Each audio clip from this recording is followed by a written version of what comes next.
Maybe when he's in library, I'll have to schedule on the phone. which is where that happened.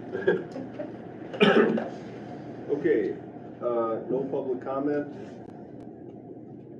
Any discussion on the consent agenda? Okay, then I'd move it. Do I have a second? Lee seconds. All in favor say aye. Aye. All opposed say no. Motion carries 5-0. No action items tonight. Administrative reports, Mr. Bowler. Oh, I'm first. All right. Just a couple kind of updates for you. As you guys know, our JDC teacher, Ms. Tamke, just resigned, and you approved it with the consent agenda. I do have an interview set up tomorrow that Craig and I are going to sit in on, so hopefully we can get that filled. Her last day is Friday, and so hoping to get it filled as soon as we can. If not, we'll have to figure out a plan at least to get through the next 2 days. I've had a little bit of interest, but just wanted to give an update there. We're kind of in between right now with activities, a lot of activities starting last week, this week, and Addie mentioned the musical, 7 o'clock Friday and Saturday, 2 o'clock on Sunday, band concert tonight, so we're kind of in that mode of the year, I guess you would say. Choir concert coming up here in a couple weeks. And then kind of for me, some of the big things, obviously we are coming up on planning for the 25-26 school year already. Been in contact with some of the parochial schools, been in contact with Houston, Spring Grove, because we obviously share some people along the way. And so we are putting together kind of our first mock schedule. We've had 2 meetings with my office staff that we started putting stuff together with that. So that's a big thing. Also evaluations, need to have the first set of evaluations done for non-tenured staff within, is it 120 days, 90 days? Either way, I told them it had to be done before Thanksgiving. So we're getting really close with that. I had a couple meetings this week. And then finally, I just want to obviously highlight the Blue Ribbon ceremony from Washington, D.C. We were able to take my committee with me, which was fantastic. We got a little bit of sightseeing when we got in on Wednesday. Conference on Thursday and Friday was absolutely fantastic. There were some great speakers. Obviously, everybody there is doing something right, so it's great to sit down and talk with other people. And even talking with them, we're pretty fortunate as we were talking, like, oh, you don't deal with this, or you guys don't run into that, which is, it's a positive at this point. So one of the breakout sessions that I did go to, there weren't a lot of breakout sessions, most of it was large group, but it was about attracting, retaining special education teachers, because that is a nationwide shortage that's going around. The Department of Education has a group right now that's trying to put together a toolkit that's supposed to be released in January for that. And so some of those grow your own programs, how do you get some of your paras within your school district, some grants that are out there so that we can fill some of those really high need positions. So other than that, like I said, we're just kind of gearing up for this winter surge here. And yeah, I don't know, any questions for me? That JDC teacher, so what happens if, so you said hopefully we can ride out the next couple of days? Or what's next week is only 2 days, student week. Oh, I see. So hoping that we for sure have something in place by the time we return Thanksgiving break. What happens if you don't? And Craig has to move his office? Well, more than likely, honestly, because right now Craig and I are the 2 people that have clearance to be in there, because you have to have a Department of Justice background check, you have to have a Houston County background check, we have badges. So fingers crossed that tomorrow goes well. How is that going up there? It's interesting. Probably the first 2 weeks of August, we were very, very slow. Then we've had at least 1 up to, I think 4 is the most we've ever had. We really averaged kind of in that 2 or 3. Last week, for whatever reason, was pretty empty. So Angie Tamke came up, And we utilized her to sub in some of our in some of our classrooms so that our staff could do the read active training. So that was one of the ways we, here, cover my study hall, and then I'll go take 48 minutes and work on read act training, things like that. So that worked pretty well, actually. So definitely been keeping her busy, but I don't know, maybe 5 days that she hasn't had anyone there since we started the school year.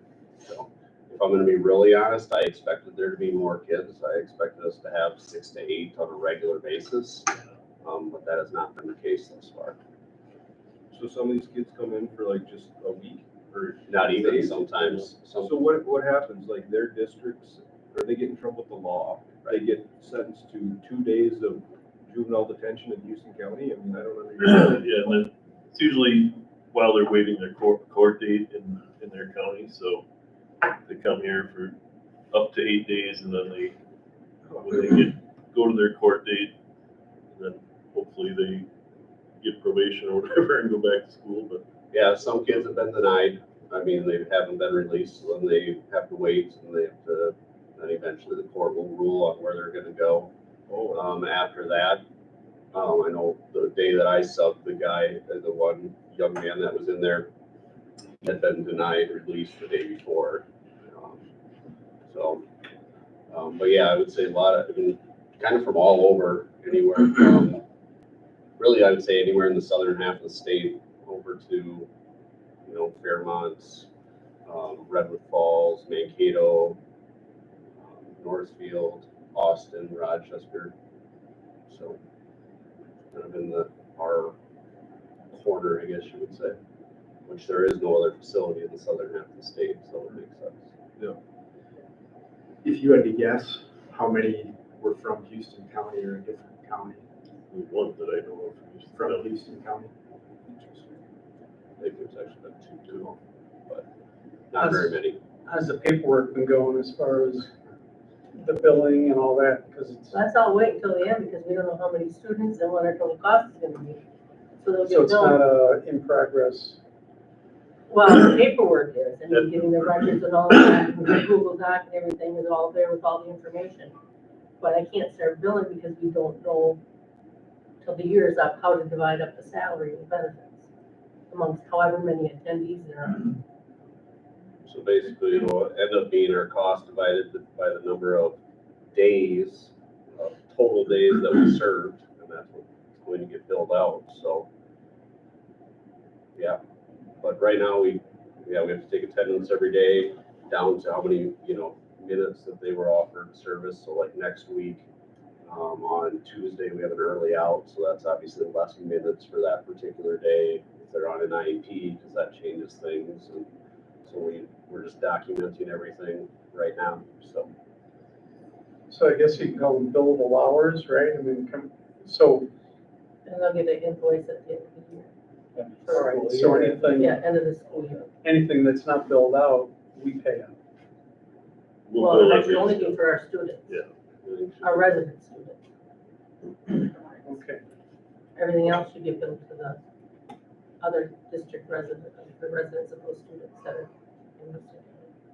So basically, you're building a percentage, it's like, what, like this district. Here's their total cost, here are the students, how many days, and what portion of this are they gonna get. So the only one that we would actually be out would be if we had a student in our district in there. But say roughly, so it's $100,000 and you bill it, so actually the more students you have, the more The less it communities, costs it is. everybody pays a little bit less. So if there's only, at the end of the year, there's only 50 students, Right. you bill it by the 50. Did you know that going into it? Well, yes,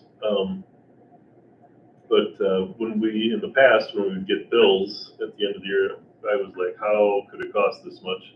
Now I understand why it costs that much, but.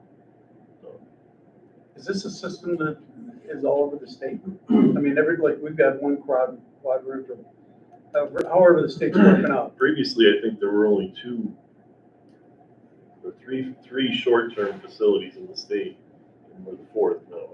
So it's divided by 4. And every county,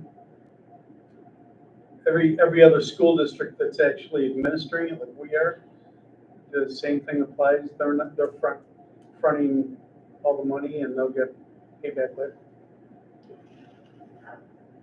But it's the end, it's not supposed to cost us anything unless it's our students that we're serving. Do the counties absorb any of the cost? I mean, other than feeding and housing? It goes to the district. We don't send it to the county because it's an educational cost. But the legwork and the administrative costs, there's a lot. That's what the county would have had to pay for that part of it. Or are you talking about like her The time license- and Yeah, Some like of mine. your time, administrative time. I mean, does the sheriff department pay into this any of, to offset That's a your good time? question. I did get that in consider my cost. No, I mean, it's taken away from what you normally do. Yeah, so to be honest, there's I still mean, if things you didn't I'm do it learning and it as was all we're on going. them, it'd be the sheriff or the deputy sheriff handling this stuff, right? For their bookkeeper? Well, no, I mean, the instructor's handling, getting the records from the other district, getting the IEPs from the other district, reporting all of their time and minutes and things like that. But we'll have to absorb all the costs and then divide them out amongst all of, Part of that cost will be the amount of time you spend doing the billing and all that stuff too, though. which I haven't done much of yet, but Okay.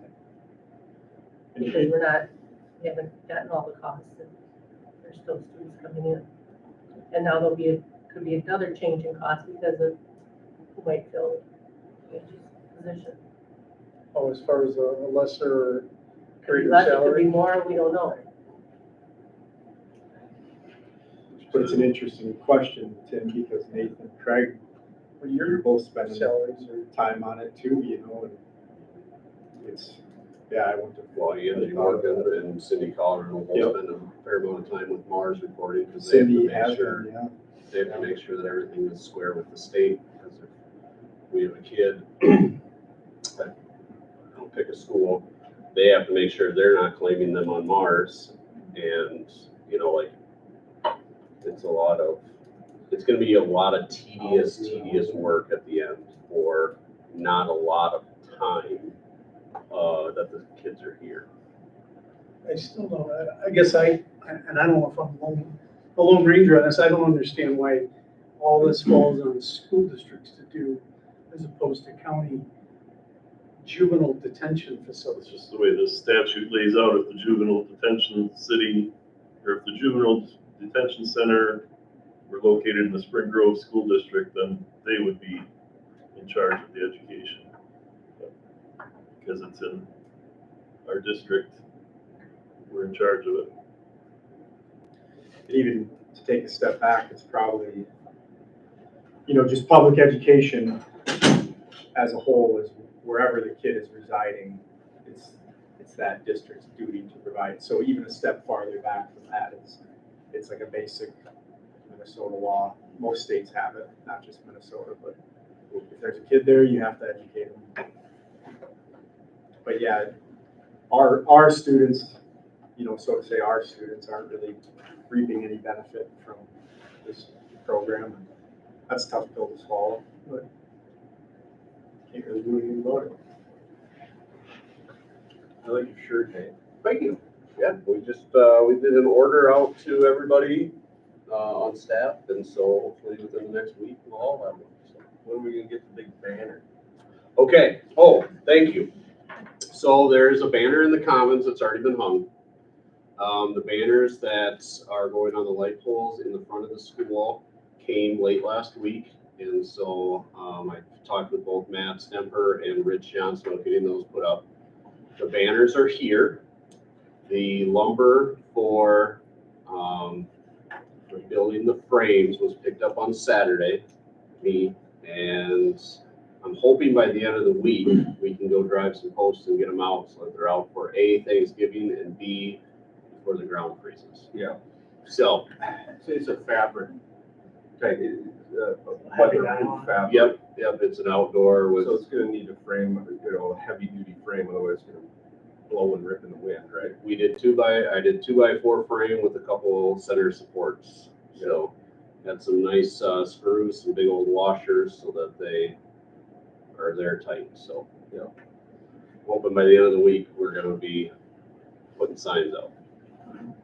So, you mentioned the Department of Education issuing a toolkit for how to retain special ed. This is kind of just a random, I'd be interested what you all think. What implications would happen if the Department of Education went away? I mean, what are your thoughts on that? Do you think would be a good thing, more local control, or would it be a nightmare? You mean the National Department of Education? Yeah. There would be some good aspects of it and some bad. I mean, starting over from fresh might not be a bad thing. I worry about some of the states that don't have the best education from a national standpoint. Yeah. If they had less oversight, that might not be a real good thing. I don't think it would affect Minnesota all that much. That's my I mean, personal. from just a day-to-day type of thing, like you're saying they issue toolkits, et cetera. What other? That's from the Minnesota Department of Oh, no. Education. No, that's the national. Oh, I wouldn't say that we interact a lot with the Department of Education as a whole. I think a lot of it gets divvied out from there, and then we get a lot of our stuff from the state of Minnesota. You know, one thing, you go back to the federal government, back to 1972, when IDEA came out, they said they were gonna fund special education, and what are they funding it right now? 30%, 20%? Well, the state isn't the federal. Our Yeah. federal funds flow through HFed. So there's a few things like that, but title funding, I don't know what would happen there. Well, we already had a decrease of 60 grand this year, so. But that's basically our only title funds, because the food programs run through USDA, so. I have the same question, you know, because of recent news. Yeah. So I actually called Craig and I was like, what do you think of on this? And then I talked to one other person too. And I was curious, you know, what federal impact would have on Minnesota. And both you and the other superintendent I called both kind of said not much in Minnesota, but other states probably will have bigger effects. And you know, nobody I know has spoken to the good or the bad. Well, it's just, if I have the numbers correct, it's like a $80 billion entire organization. And it's like, what are they doing for $80 billion a year? How are they improving your guys' lives for $80 billion a year? Not a whole lot, maybe? I just am curious. If you're getting a lot of support and stuff, that's one thing, but, right. We'll find out. Yeah. All right, everybody good? Mr. Wolfram. Okay, next, sorry, I'm gonna start with this. The 21st, the elementary is gonna go watch the matinee of the musical. The musical is Christmas Carol. So our K-5 is gonna bus up at about 1 o'clock to the auditorium and watch the first live show of the musical. And afterwards, there'll be a Q&A for kind of our upper grade levels to talk with the kids and ask them questions, probably about, you know, how do you prepare? How hard is it to memorize all the lines? And just questions like that. So that'll be a fun experience for the kids. The 25th, we have our Thanksgiving Day program. That's at 1:45, and that'll be in the gym.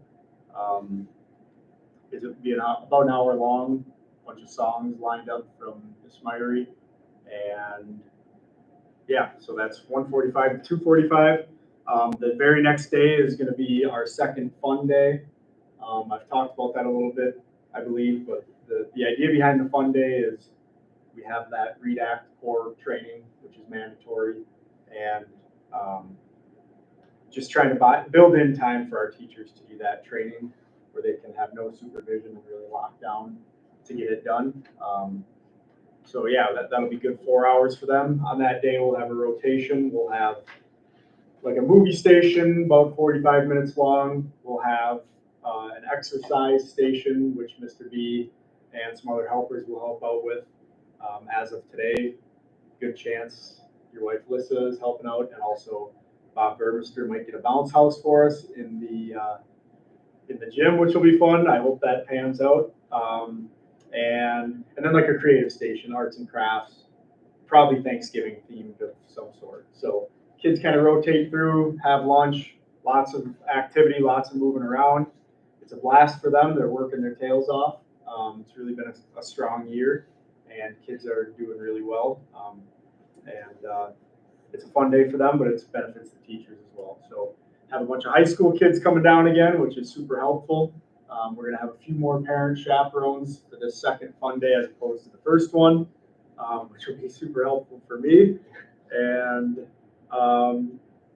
yeah, I'm looking forward to that. So any questions about any of those things? I have one other thing I'd like to talk about, but about the musical, Thanksgiving Day program, or the fun day, Warrior Way Fun. I think I was volunteered to help. I heard, I got your name on my whiteboard.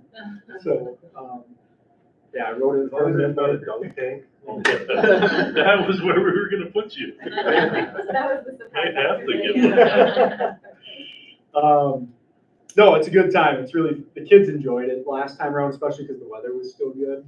They were outside all day and it was a blast, and they were exhausted, and the teachers picked them up and brought them back to the classroom. They were just silent apparently because they were so worn out. So it's good. It's good for them, and it's a fun day, and it helps break up the monotonous, the grind. So, okay, Battle of X. I put that on an agenda previously. It must have been the one before the last one, because I think I missed it. It must have just been the last one. I was at a conference. But BAL-A-BIS-X,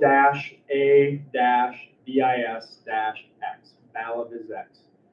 Mr. Kepke became Balaviz-X trained over the summer. It is essentially beanbags and racquetballs, and it's different ways to use those for brain breaks for kids, to use as a calming mechanism for the class. It's really cool to see in action. I highly recommend, if you're interested in wondering what I'm talking about, get on YouTube, type in BAL-A-BIS-X, and if you really want to get a good look at it, come to the school.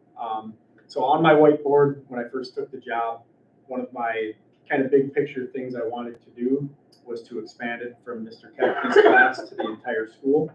And ironically, when I had my one-on-one meetings with teachers, Mr. Kepke told me one of his goals was to help the school expand it and teach everybody. And I pointed at my board and I was like, did you see I had that written up there? And so he's taken that and run with it. And, he's been very upfront with me. He said, if I was still coaching volleyball, I probably wouldn't have time for this. So I'm trying to, fill that time. And he's got the time to put into stuff like that now. So every classroom has a set of racquetballs and beanbags. And Mr. Kepke, we're carving out time where he's probably been to half or maybe even over half the classes and teaching the teachers, teaching the students how to do it. I could try to explain it. I probably wouldn't do a very good job because you really just have to see it. But what you see is a very calm environment with the kids, a very focused environment with the kids. You're talking per lesson, probably 5 to 10 minutes each. And the coolest part about it is once you get good at it, for that 10 minutes, there's not one word spoken. And students are doing a variety of pretty complicated tasks, even with partners, with throwing a ball, flipping it over behind the back, all in sync. And that's the whole idea, is it takes such a big amount of focus, and you can see the difference. Like kids after doing it, their bodies are calm, they're focused. Mr. Kepke said he did an informal study in his classroom where he was tracking how often kids forgot to write their name on the top of their paper, very basic thing. And he said after Balaviz-X, it's a significantly higher percentage of, just the focus to the little details. It's really cool. I highly encourage you to look into it a little bit. I'm super proud, and shout out to Mr. Kepke for all the work he's done. We've had some people help pay for it, Club Choice, Pace. It was probably a total of about $1,000 for all of them for the whole school, and just really a cool thing that I'm super excited that our elementary is definitely on the forefront, and it's super cool. So it's like active meditation, basically. It is, and you know what? It's funny. In college, we did the same thing in our workouts, where in between sets and in between reps, we had different colored racket balls. And a coach throws it to you, and you're instructed to catch one with one hand, one with the other. Throw back to certain. It's got a weird way of calming the body when you're thinking very hard about something complicated, and it's coming at you fast, and it's quiet, and it's just funny. Like I said, it's hard to explain, but you have to see it in action. But really cool to see our kids doing it and watching Mr. Kepke. I mean, he's kind of the guru with it because he's been doing it and it fits his personality well. But if you ever get a chance to watch him do a Valdez-X lesson, you would just be, I mean, it's the opposite of what we think about when we often talk about kids and screens and inability to focus. It's the opposite of that. And the more we can do it, the better. Our special education teachers are doing it as well, often with just individuals. I've used it a couple times with students who might be a little worked up, and it's as simple as bouncing a ball, and when you have the ball, you talk. And a kid that's totally shut down, if you introduce a racquetball, it's weird. It just opens them up and gets their mind, and calms the body, and it's really cool. So VAL-A-VLA. VAL-A-VIS-X.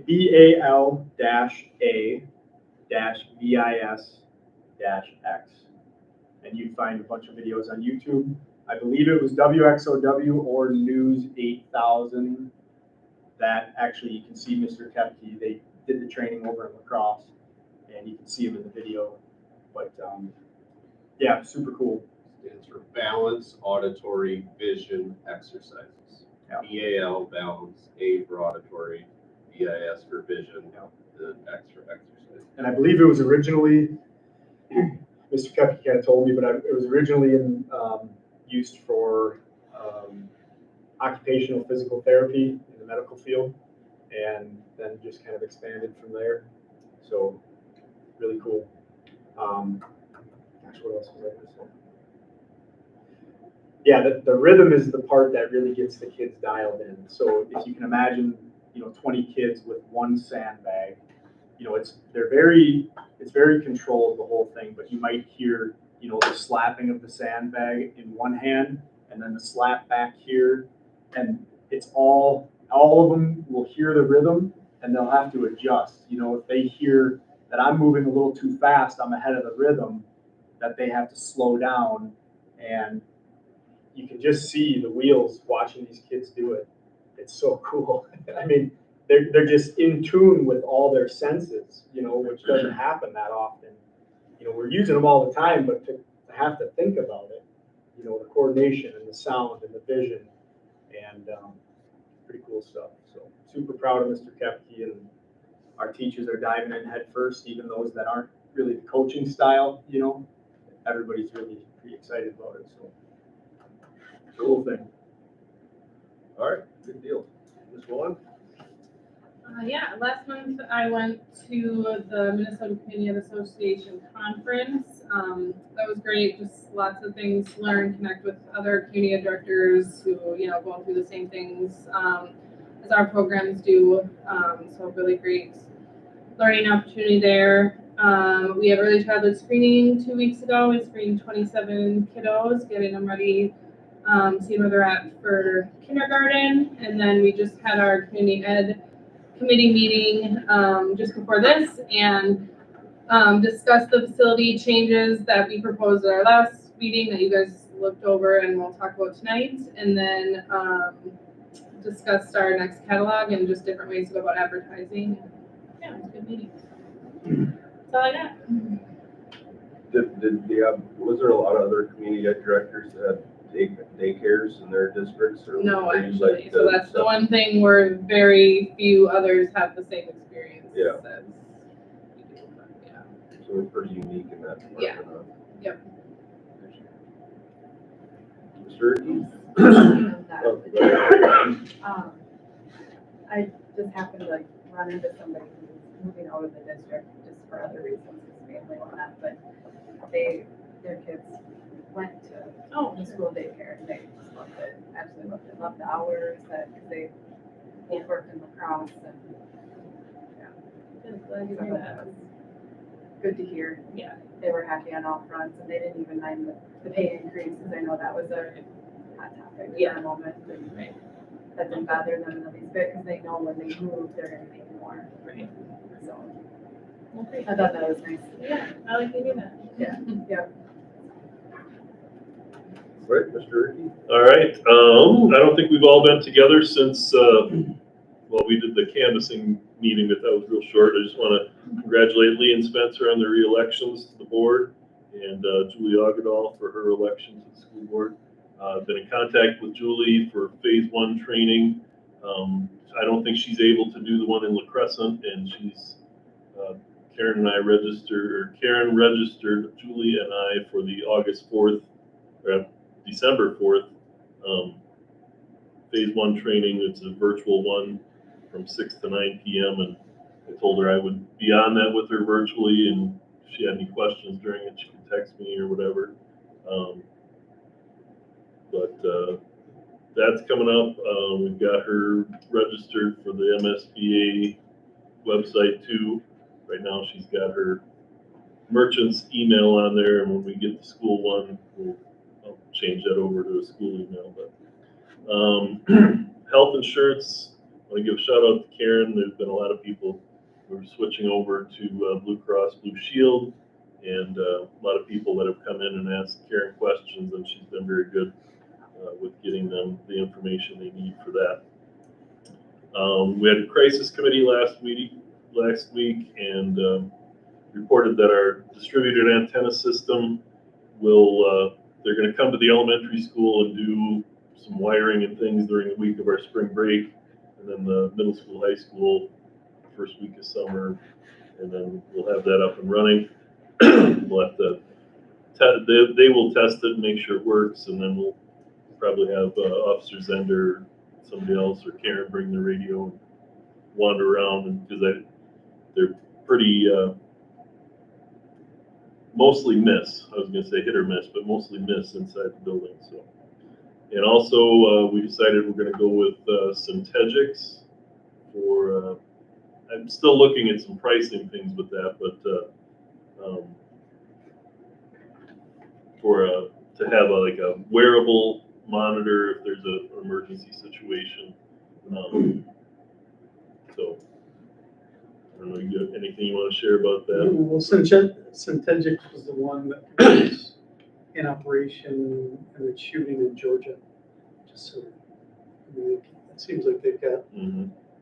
some good results from the program that works. Yeah. And then you're talking about replacing our ID system with them too. 'cause they Right. do that right. Syntegix has a similar system to the Raptor system for visitor management. And I said, well, how much does that cost? Oh, that's included in your pricing. Oh, okay.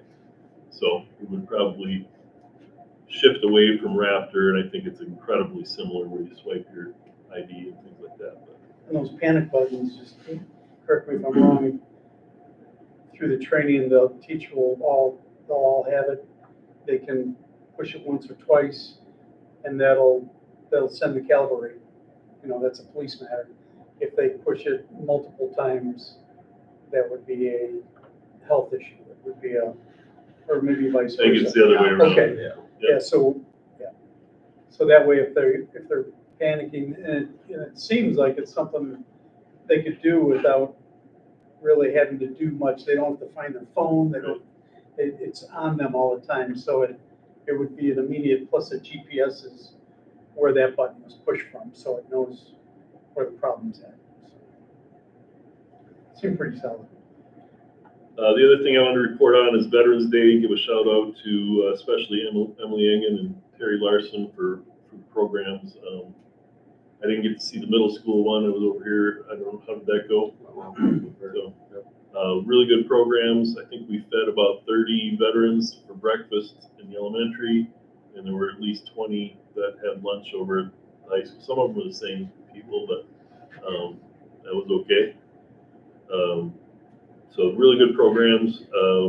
Nathan talked a little bit about the calendar, and we're gonna look at that in a little more detail in our principals meeting tomorrow. And I also reported to the board last week in my update that both the elementary school and the middle school were selected as U.S. News World and Report top schools, which you only have to be in the top 40% of the state to get that. So it's not that big a deal. I think it's a big come buy my really expensive banner sort of deal. The elementary school was pretty high. I think they were the 48th ranked elementary school in the state. And there's, I don't know how many there are, but there's quite a few elementary schools. Congratulations, is that due to that guy there? No, I think, yeah, I think it's residual effect. Good job. Yeah, but regardless, like I said, I think it's a banner selling thing for U.S. News and World Report, but either way, I still think it's something to celebrate.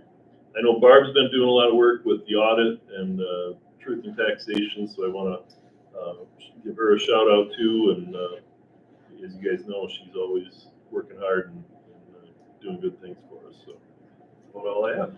Can I piggyback one thing? So just the school calendar for next year, the reason I brought it up to Craig is because we have to have a school calendar approved and built into Power School before we can put our schedule in there.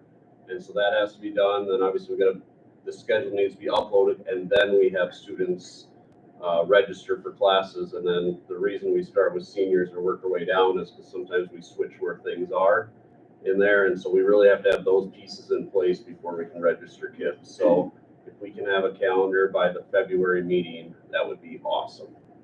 So that's the reason I brought it up, just so you guys are kind of aware of why the timeline.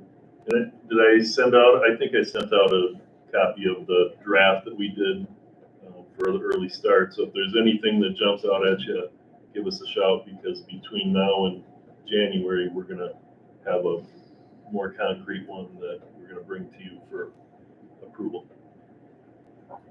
Thank you. Thank you, Greg. Was there, at the crisis meeting, were you guys talking more about that film, window film? Nathan and I have been looking into grants. Forget it. It's not in the COPS grant. Okay. We did not have it budgeted in the COPS grant. So we've been looking to find other ones. Okay. It's pretty expensive, like $14,000 or something. Yeah, and that was, what, 3 years old, 2 Yeah. years old, that quote? Yeah. So Lord only knows what's happened to the price since then. Was that for like every window or main entrances? Main entrances, the doors. It was for the bottom 2 rows, like if you think of my office, the conference room is there, the media center has all those windows kind of in the front. You know what I'm talking about? Yeah. And then the front doors, like the whole front doors up to a certain point in the panels. Like most of the doors in the back, they just have the small ones and nobody can get through. The only thing you could potentially do if you broke them out and reach in and then hit those, but those are pretty small windows. But I don't think those were on the original quote. It was just the bottom 2 rows of all the glass basically in the front, and then everything on the main entrance up to 6 feet tall or something like that. So. Is it a 3M product? Yeah, the company we got the quote from was Sun Control of Rochester, but I believe they were peddling a 3M product. Is it transparent? It is.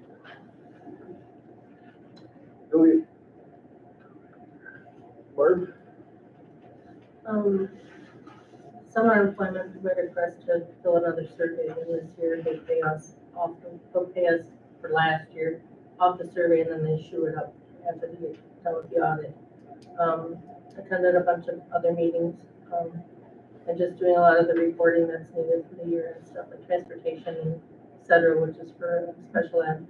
Otherwise, really deep into the audit stuff, working with the auditors and wrapping up the rest of the information that's needed. Has to be done by the end of this month. But I don't wanna, I will send out to the board information on where we ended up at the end of this year. Once I get a final okay from them, to see what we wanna do. If we wanna assign some more funds and talk with Melissa and Lee about having a finance meeting later this week or early part of next week to have all the information, and then I'll get that out to you as well. Otherwise, other monthly duties that I have to do. So questions for me? Thank you, Barb. Okay, old business items, a strategic plan update. Haven't had a meeting yet this month. We'll try to get something maybe between now and, I don't know, first week in December, possibly. But we did meet between now and our previous meeting. But wasn't that for October? Then we bumped it. It was it was the end of October after our board meeting though. We talked about goal number 3, where our focus was. No, I know, but we were hoping, if I understand it correctly, try to get one meeting a month until the whole thing has been fully, pretty much fleshed out. And we only have that one goal 3 to get, it's getting close. Yeah, goal 3 we talked was about the community service part. Yep. We had a bunch of ideas for that, but How about this, if at some point in December, we can have another goal 3 specific meeting, because the other ones are pretty good, I think, right? And try to get it somewhat close to finalized. Might take another month or 2 to get it all done, but.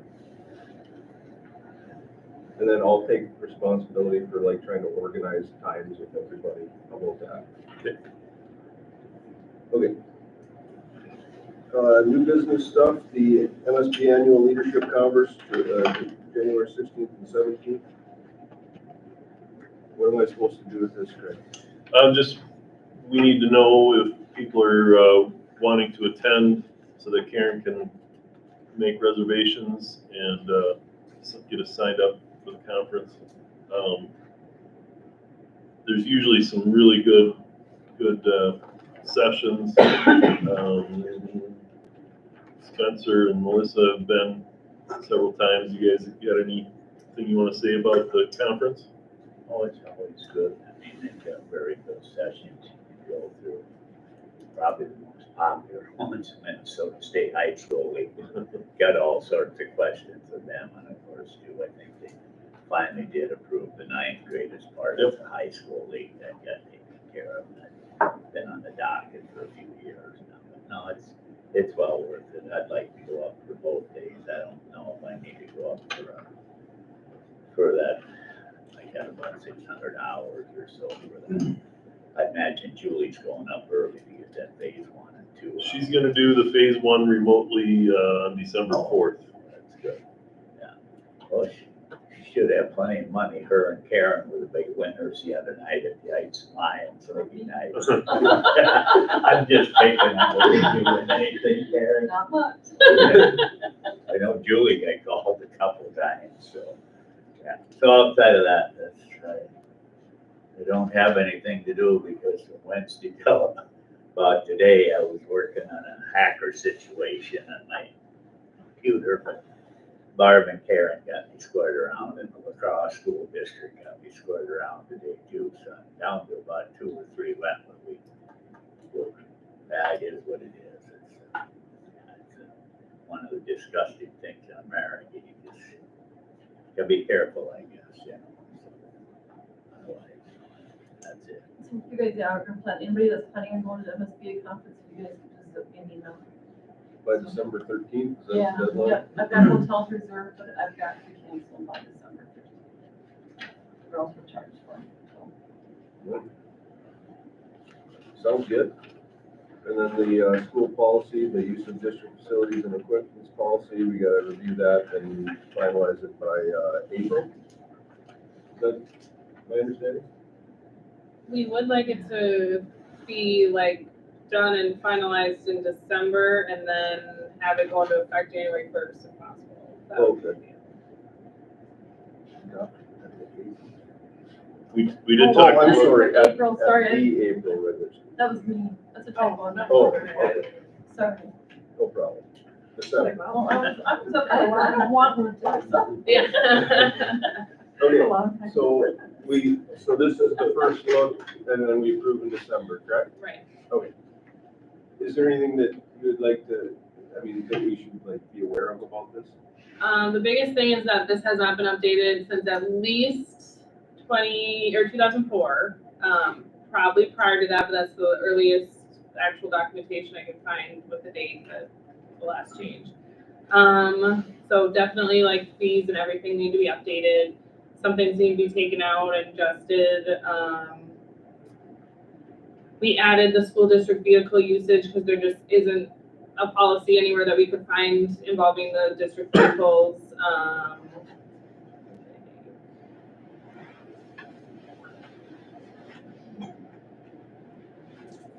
There's a few things that say like school board approval, and we've never really brought anything to the school board for approval. I just like, between me and Craig, we kind of make decisions, so that's why we changed it to community ed director. So that's why school board is taken out of a few spots, just because we don't find it completely necessary that you approve every facility use form.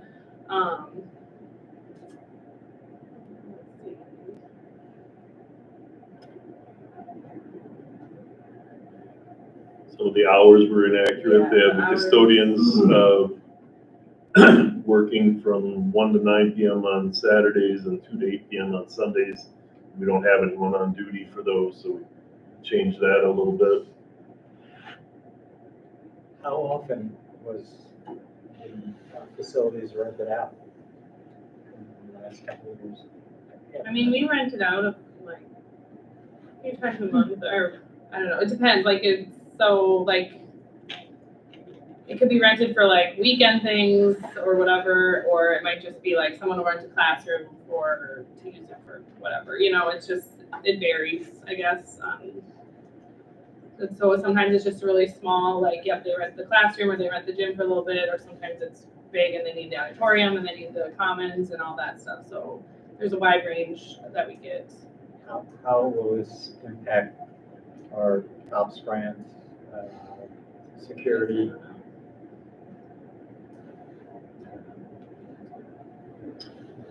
I don't think it would have affected, because we aren't gonna change the way we're operating Right, currently. no, It's just, we're gonna charge, instead of charging $5 a day for a classroom, we're gonna charge $8.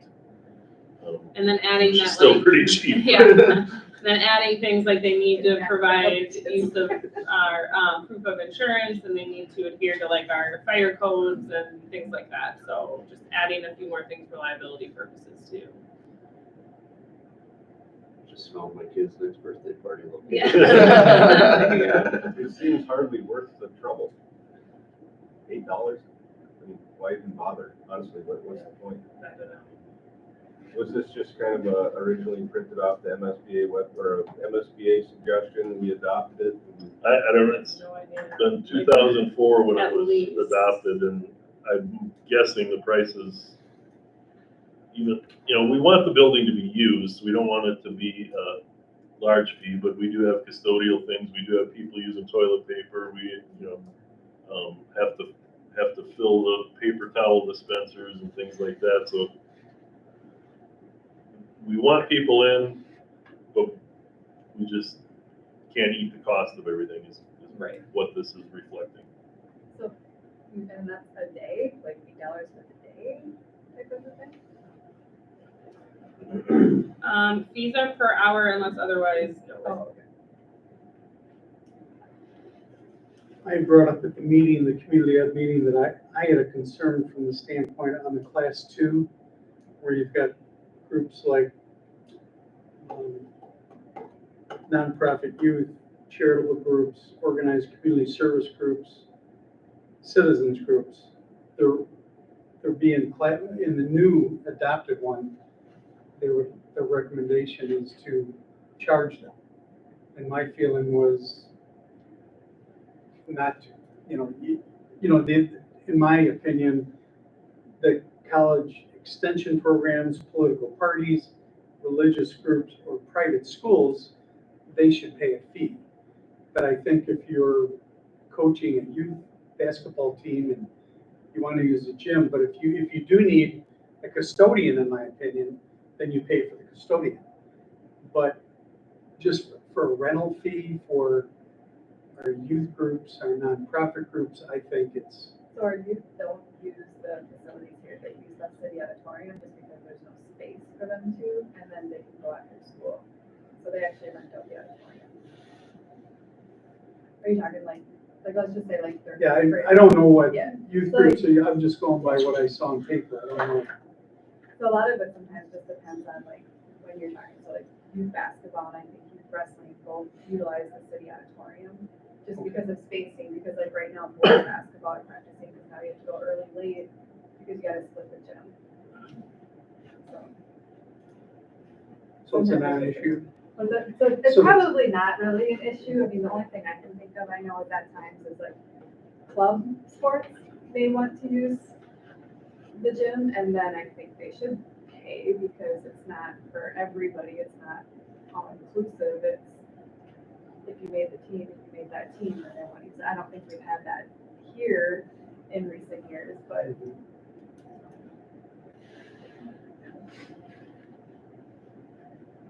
Like 4-H, booster athletic, I mean, you don't have a problem charging them?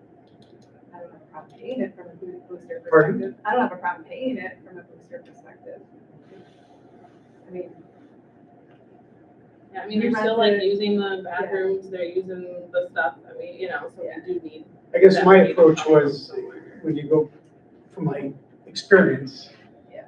running with park districts in the Chicagoland area, there was a cooperative where if it's youth groups that are nonprofit, they're kids that are coming from families that pay taxes, why do they have to pay to use a facility that's gonna stand open if they don't use it?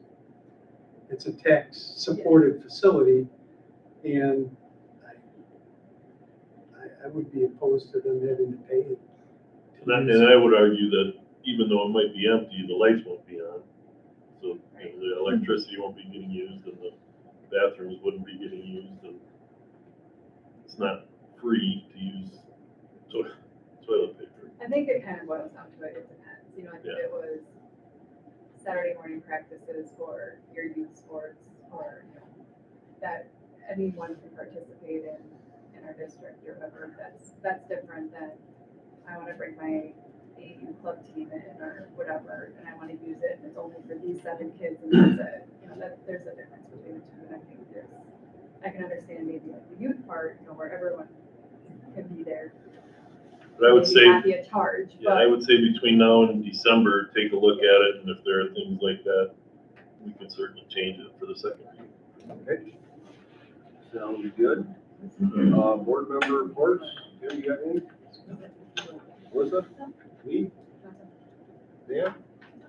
Spencer? Just an outstanding Veterans Day program. I got to attend that. That's always a tough day for me because my mom died 11/11/11 when she was 89 years old. So, but I mean, I just first class. You guys can be proud. Everybody can be proud of it. Veterans Day program was outstanding. I mean, I think the speaker, John, was really just outstanding. Went into so much detail and stuff. You know, that's something I have. Sure.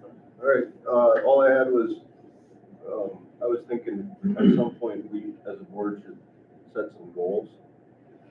We never really have done that before, wouldn't hurt, like, that'd be a good exercise for any board to do, set goals, like what initiatives, or what do you hope to see happen over the next couple of years. I know Derek had brought some stuff up, but I got that written down, I thought it was great stuff, but so, I guess point being, if anytime between now and December, if you can think of any goals that you would like to have for the board, send them my way and I'll compile them all and we can all look them over together. The organizational meeting in January, when is it? Is that set in December? Yeah, I think we could set it now if we wanted. What's the chances of doing that? Because my schedule gets a little bit weird, so, We, like, when's the, when does it have to be? Has to be the first, there's some weird language in there, isn't there, Karen? Like has to be the First Monday? First Monday, It's gotta be by the first Monday, I believe, or something like that.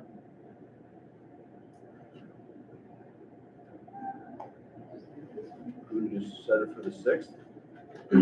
Or did you say by the first Monday or I don't know, the first Monday? or not that first Monday. first Monday after the first of the year, or something like that. It's phrased oddly, I think. So I think, yeah, if you had it by January, even on January sixth, that would be good. Could we set it for January 6th? Is anybody, that doesn't work for anybody? Okay, I'm okay with that. Kids still come down. Is that okay? Yeah. Or Barb and Karen, you guys? Okay, so in that case, I'd like to, do I have to make a motion for this? Yeah, should we, please? Pardon? Yeah, please. Okay, I'd like to make a motion to have the organizational meeting on January 6th. I'll second it. All right, so Mike made the motion, Derek seconds, all in favor, say aye. All, at 6 P.M. All, okay, we got 7 ayes, I think, all in favor, say no. Motion carries 7-0. Okay, everybody good? Yeah, would you like principals at that? Generally, we have not covered that either. I don't care. No need. Okay. All right, any last things? Okay, then I'd like to make a motion to adjourn. Dan seconds. It is 6:28. All in favor, say aye. Aye. All opposed, say no. Motion carries 7-0. Meeting adjourned. Band concert in 30 minutes. Yep. Thank you.